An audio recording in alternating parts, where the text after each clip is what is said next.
Hi everyone, this is Matt. I am back with another Theros Beyond Death standard deck list. This time it is Esper Dance of the Manse.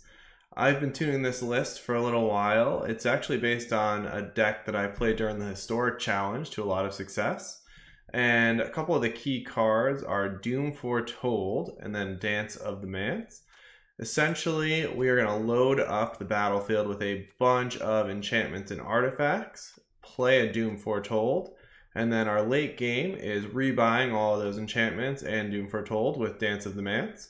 It has Birth of Meletus and Kaya's Wrath to slow down the aggressive decks, and for control decks, Teferi and Treacherous Blessing are a nightmare. Treacherous Blessing, I think, is really underplayed right now. This card seems very powerful. 3 mana, draw 3 is pretty exceptional, especially in this deck where it's really easy to get rid of and negate the downside.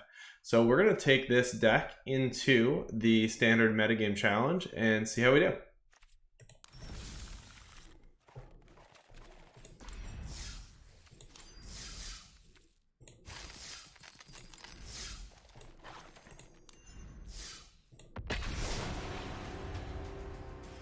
So far, it's felt very powerful. It has so much card advantage that it's really easy to grind out a long game, and it actually has more tools than it might seem like to deal with some of the more aggressive strategies. Kaya's Wrath is the obvious one, but it also has Elspeth's Nightmare.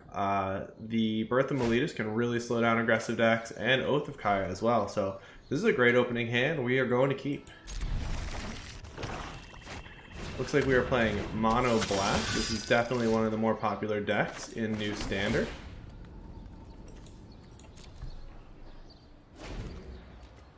And I think our hand lines up pretty well against Mono Black, so hopefully it plays out that way. One thing to note, I have added an extra plane to start playing Birth of Meletus. Frequently, this deck was playing 2 planes, and you would not have any planes left to go with your Birth of Meletus when you played it, especially if you were buying it back. So let's get all our colors down. And Birth of Meletus will help start slowing down our opponent.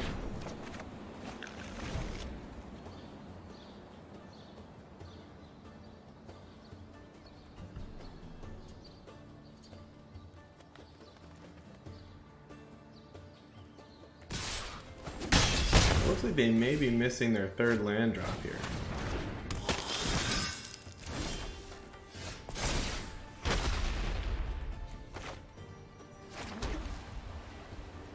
And I think it makes sense to take out the flyer, especially since right now they cannot pump their knights.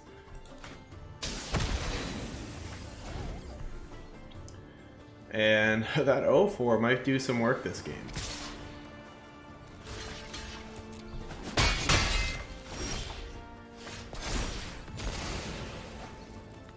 So we have an interesting decision here. We can Treacherous Blessing and play one of our Pain lands tapped. We can also Golden Egg and Omen of the Sea. Right now we have no way to get rid of the Treacherous Blessing, and it could potentially impact our life total, but 3 cards is so many cards. I think we are going to go with that play anyway.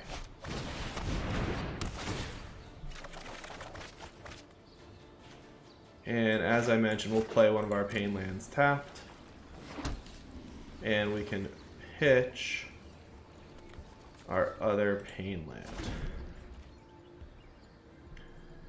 So there is potential for this to backfire. As I mentioned, the downside is pretty easy to negate, but we don't yet have a way to do that. Our opponent has a Treacherous Blessing of their own.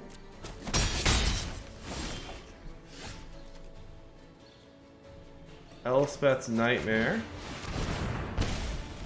into an Omen of the Sea. Seems pretty reasonable here.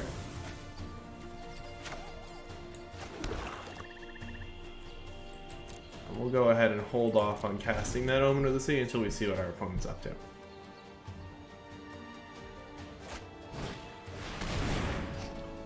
Interesting. I have not yet seen a Helia deck playing Knight of the Ebon Legion.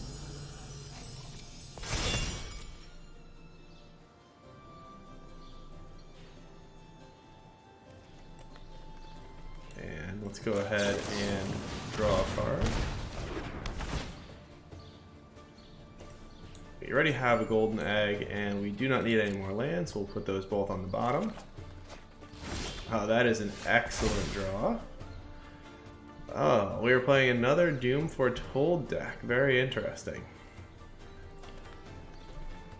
I think picking off their Doom Foretold seems really good. Obviously, Treacherous Blessing is also a strong card, but let's slow down their Doom Foretolds.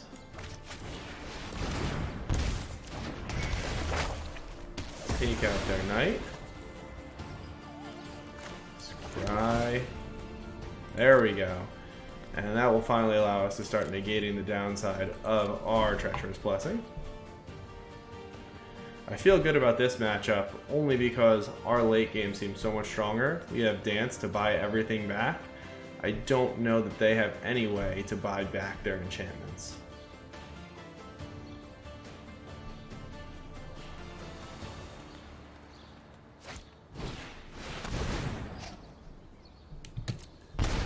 Alright, so they are going to pick off one of our Elspeth's Nightmares. Not a big deal.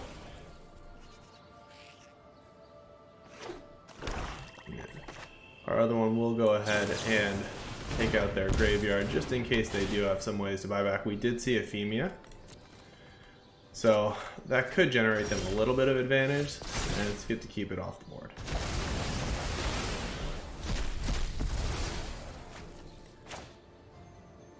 One of the really nice things about this is eventually that Conclave Tribunal is going to allow us to buy back our Elspeth's Nightmare for free. And our life total is not really under any pressure here. An Oath of Kaya can take out Kunaros, so we'll leave that on top and pass the turn. Obviously, Treacherous Blessing is the first thing they'll want to get rid of.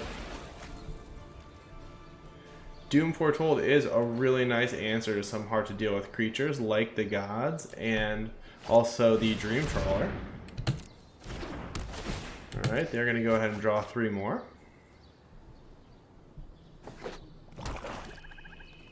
And I'm hoping they play Kunaros here. It just gives us a really clean next turn. We can Doom Foretold and Oath of Kaya. So I'm feeling really good about this first game now. It seems like we've generated quite a large advantage. I was a little excited there. I probably should have put the Hallowed Fountain to the bottom. Not a big deal though. We are going to go ahead, play our second Oath of Kaya, take out Kunaros, and the second Doom Foretold is going to put our opponent in quite a bind.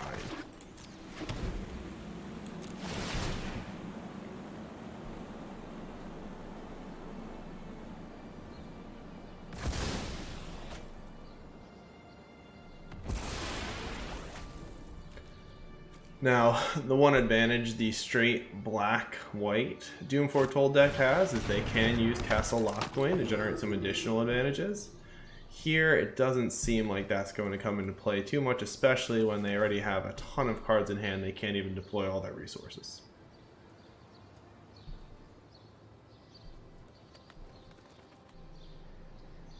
And if we find Dance of the Manse, this game will be over.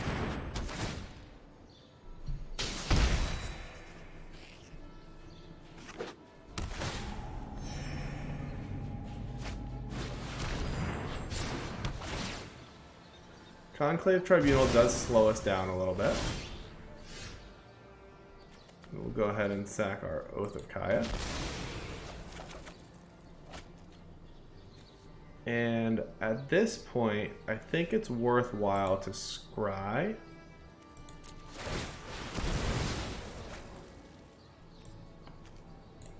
And Teferi is an excellent draw.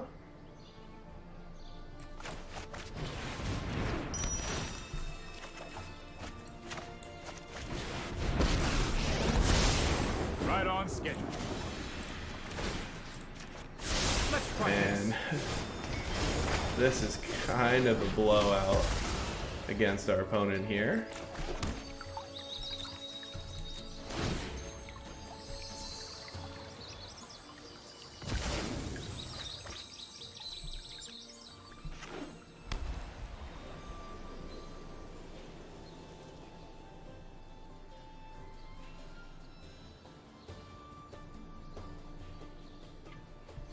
And again, we're just looking for Dance of the Manse at this point, because once we start buying back all of these enchantments that hit our graveyard, we're going to be in a really commanding position.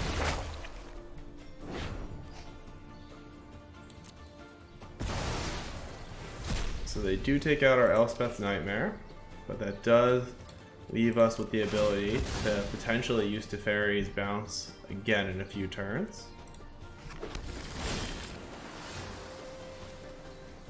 And we'll go ahead and sacrifice one of the Omen of the Sea. Ashiok is a very strong draw as well. Here goes nothing. I think we want to see what else we hit first, since we'll still have enough mana to play it. And now we will land in... we could draw one more time, actually. Let's go ahead and do that.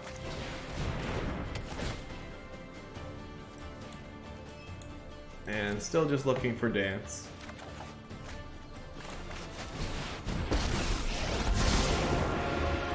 We'll buy back our other Doom Foretold. This does not leave our opponent with a lot of options here.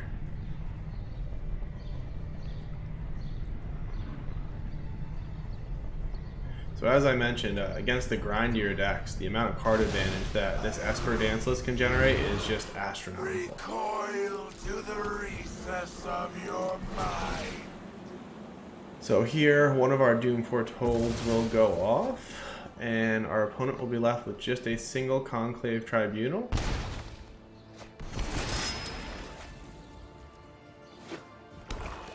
We can draw a card here. We'll take out our Ashiok, which makes sense.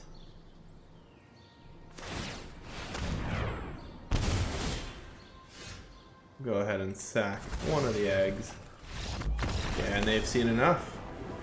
A really strong first game for our Esper Dance list. So against an opposing black-white Doom Foretold list, our deck is already set up pretty well because we have so many enchantments that hit the battlefield for us to sacrifice. They did have a handful of creatures, although not as many as I expected after seeing the early Knight of the Ebon Legions and the Ephemia. It is possible we want some amount of Devout Decree.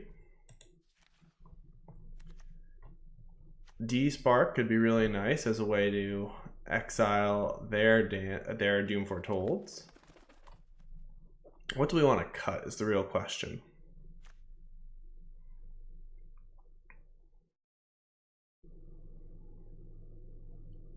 Everything seems pretty strong. We can probably trim on a Kaya's Wrath.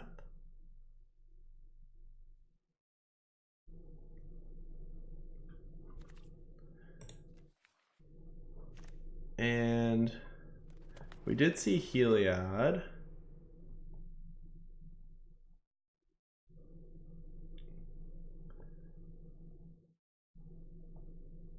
I think just a single Devout Decree coming in for the Kaya's Wrath will give us a little bit more early game so we don't get run over. And a Heliod's Invention we can swap out the second Kaya's Wrath for. That way we can just eliminate all of their enchantments when we need to, if that does come up. I don't know if I called that Heliod's Invention. I meant Heliod's Intervention, in case I did. Alright, this hand is a little bit slow, but we do have a Scry. The problem is we actually will not be able to find a third Plains. So we're going to mulligan this. This one is much better. We will keep, and we can actually pitch the Dance of the Manse for now. That's more of a late game card.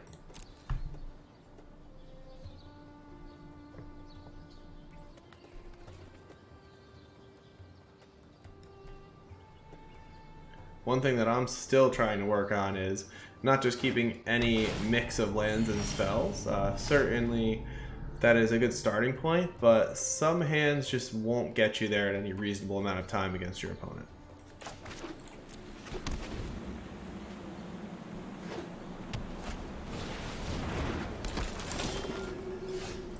Alright. So we're going to look to play the Omen of the Sea at the end of their turn. Hushbringer doesn't really bother me at all. I guess that's a nice combination with specifically Heliod.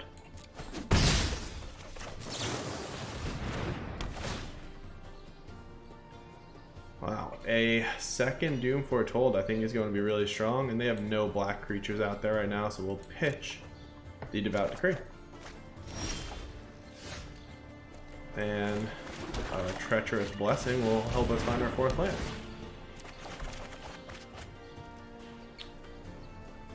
And I think we can pitch one of the 2 golden eggs.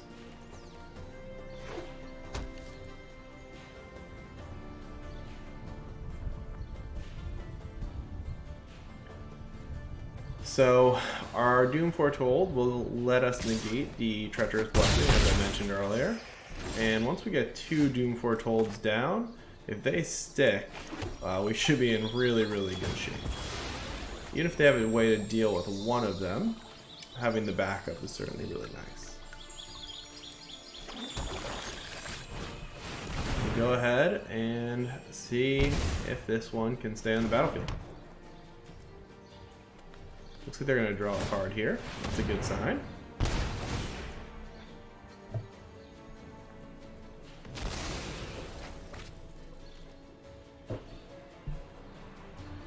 So, on our turn, we're going to get rid of our Treacherous Blessing. Okay, so they did find a way to deal with the first one. Don't think that really changes our game plan. I think sticking another one is solid. And we can play our Pain Land tap.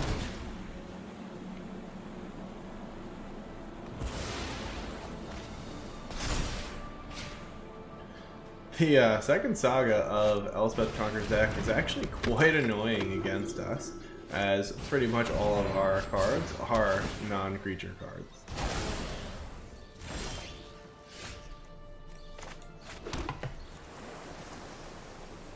What we can do to get around it is play both of these on their turn.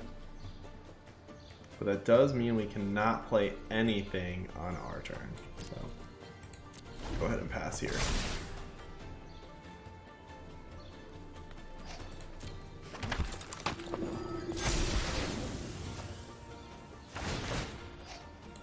So unfortunately, they are putting a lot of pressure on us.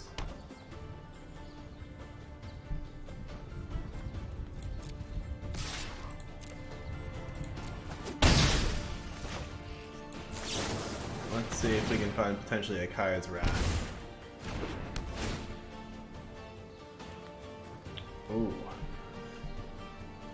Fairy seems very powerful. Elspeth Conquer's deck is death is a little too slow right now. Draw another card here.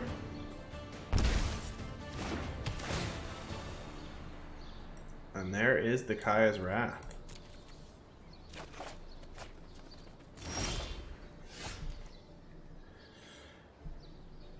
I think our best play is Teferi bouncing Conclave Tribunal, hoping to hit another land that will allow us to play Kaya's Wrath and wipe the board. If we do not, they are still going to sacrifice one of the Starfield Mystics, so we should survive with exactly 1 health left. Other options would be to Birth of Meletus and Kaya's Wrath. And that does seem a little bit safer, so next turn we can always bounce the Conclave Tribunal.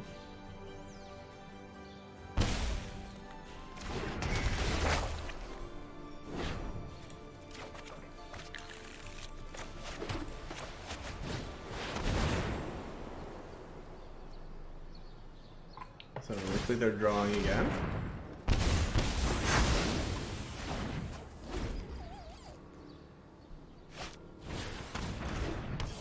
And Now that they have in Legion, we can definitely deal with. Treacherous Blessing is a good one. They do have a ton of cards in hand now.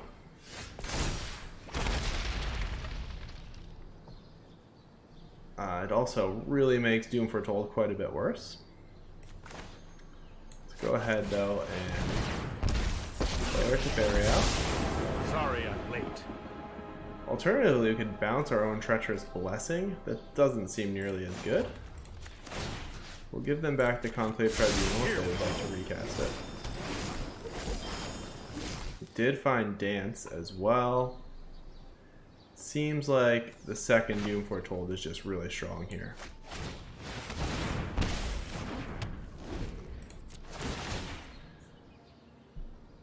So we've got our engine going.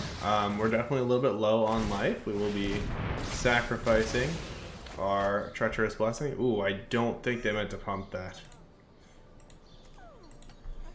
Yeah, that is unfortunate. I don't know that it would matter in the long run, but them basically taking a turn off now is pretty devastating. And unfortunately, they also tapped both of their white mana sources.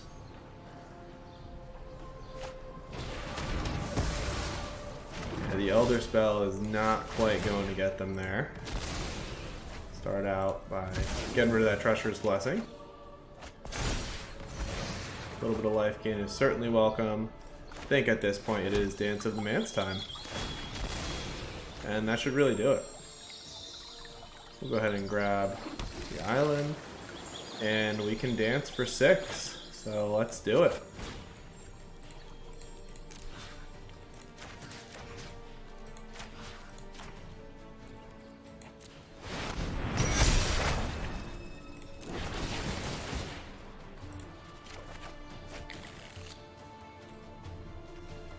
Don't really need the golden eggs.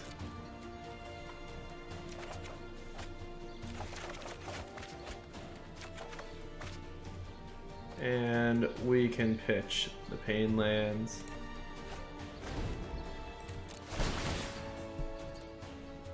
So they need a Kaya's Wrath here just to stay in the game.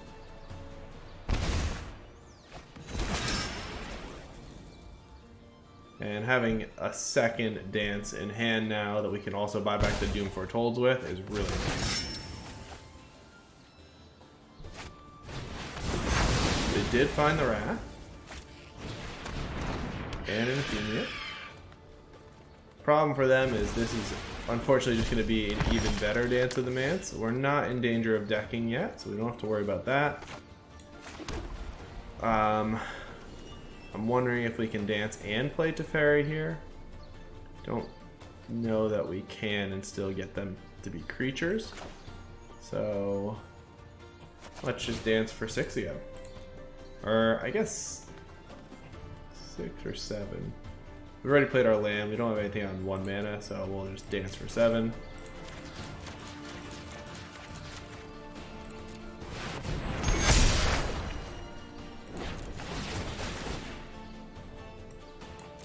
And we are out of planes. We definitely don't want either of those cards.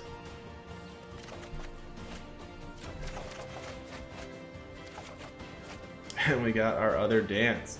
So let's pitch the Teferi and some extra lands. Actually, no, we don't. Yeah, we'll keep the Scryland. And we can get rid of that one. All right. And looks like we are in range to close out this game now. They would need another Kaya's Wrath to stay in it, and then our next turn will look pretty similar to this one. Eventually they have to run out of Wraths.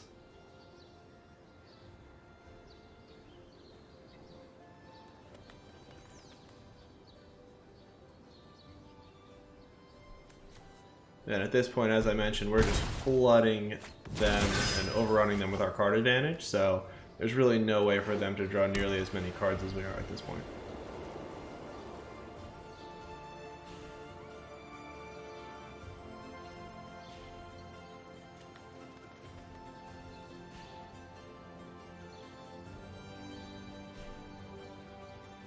Yeah, I'm not too sure what they're considering here. If they do not have a Wrath, I don't think they have any way to stay in this game.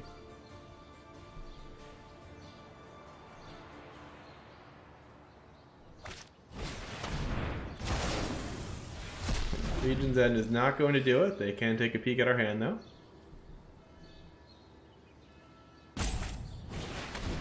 And Athenia is not going to do it either.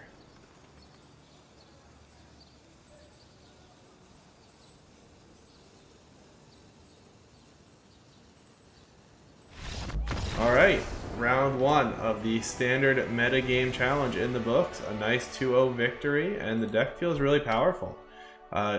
Join me in the next video for round 2, and hopefully we can make it all the way up to 7 wins. If you enjoyed this video, throw a like or a follow, and hopefully I'll see you later. Bye.